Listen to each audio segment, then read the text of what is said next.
né? Te perguntar um negócio como psicanalista, assim. Você acredita que a religião pode ser transferida dos seus antepassados para os próximos pelo inconsciente, assim?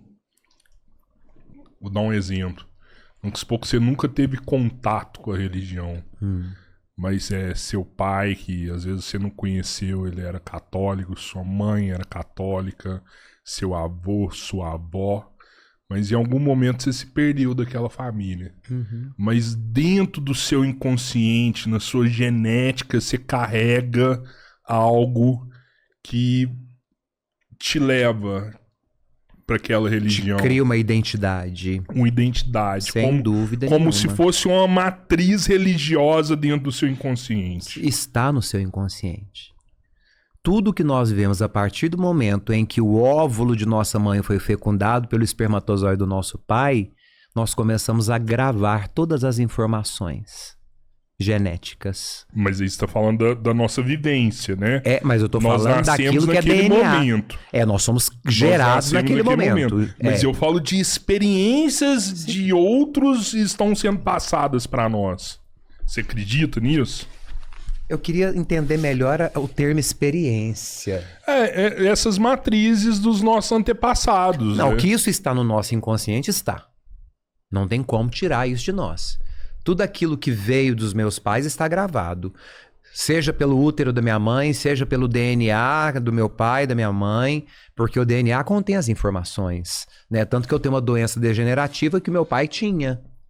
E que meu pai não sabia que tinha. E sabe como que nós descobrimos que meu pai tinha? Porque meu pai morreu de câncer. Metástase há 3 anos. Já falei isso pra vocês. Sim. Ele morreu durante a Covid. Ele era imunossuprimido, tomou a vacina do Covid e teve um ataque do coração.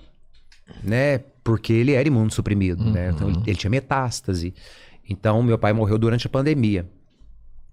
E depois da pandemia, uma das sequelas que eu desenvolvi foi uma doença degenerativa que os médicos não estavam conseguindo identificar. Aí tive que fazer um exame super específico. Eu quero mandar um beijo pro meu médico, Dr. Enio Vani Filho, que foi o salvador da pátria e para mim hoje é referência em reumatologia dentro de Uberlândia e região. Vocês me permitam esse espaço para poder falar, porque eu devo muito a esse cara. Sempre que você traz informação aqui é importante. Eu devo muito ao Dr. Enio Filho, porque o cara ele tem uma simplicidade que beira, assim, ele consegue me constranger com a simplicidade dele. Porque eu fico pensando, eu tinha que ser igual a esse cara. Eu tinha que ser simples igual o Dr. Enio. Juro.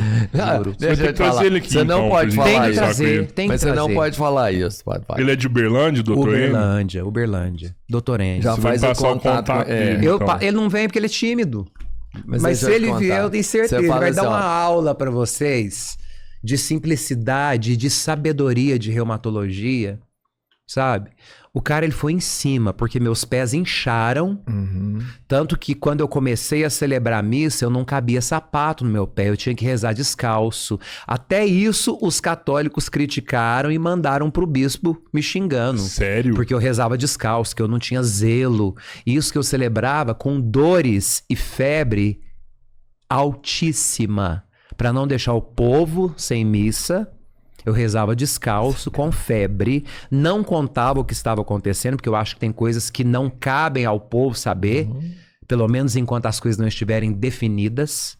Depois que estiver definido, você conta. Conto hoje que eu tenho uma doença degenerativa que, se não tratada, vai se transformar no câncer que matou meu pai, porque é o que ele tinha. Buscando os exames que meu pai fez ao longo do histórico dele de câncer nos ossos, nós achamos o exame. Que Dr. Enio, 20 anos depois, me encontrou, bateu o olho, pediu alguns exames preliminares. Quando ele viu que não era o que ele achava que era, ele falou, quero esse exame específico. Esse exame. HBL27. Não tenho certeza, não sou médico, não tenho obrigação de saber, mas eu acho que é isso. Exame HBL27, que detecta essa doença degenerativa. Então, eu sinto os meus pés 24 horas por dia há quase 3 anos, há 3 anos, né? Há 3 anos eu sinto dores nos pés 24 horas por dia. Então, dependendo do sapato que eu coloco, porque eu rezo missa de sapato. Nunca fui de tênis ou de chinelo. dependendo do sapato que eu coloco, os meus pés queimam, eu sinto os meus dedos queimarem como se eu estivesse pisando em brasa.